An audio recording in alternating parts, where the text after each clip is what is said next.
Ipinagmalaki ni Pangulong Noynoy Aquino na malapit nang maabot ang 1:1 police to pistol ratio sa bansa. Sinabi niya ito sa graduation ng PNPA Class of 2014 sa Silang, Cavite.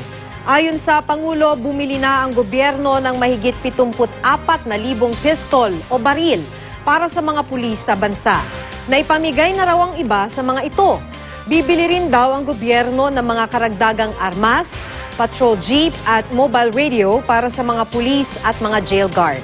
Bibili rin daw ng mga bagong fire truck at magpapatayo ng mga bagong fire station. May paalala naman ng Pangulo sa 202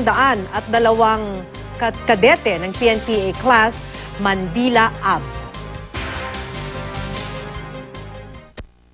Anumang pinalusot ninyong katiwalayan sa inyong hanay ay pihadong magdadala ng perwiso sa ating kababayan. Anumang luho o tukso ang sumubok sa tibay ng inyong prinsipyo, lagi kayong pumanig sa tama at sa kung ano ang mas makakabuti sa inyong kapwa.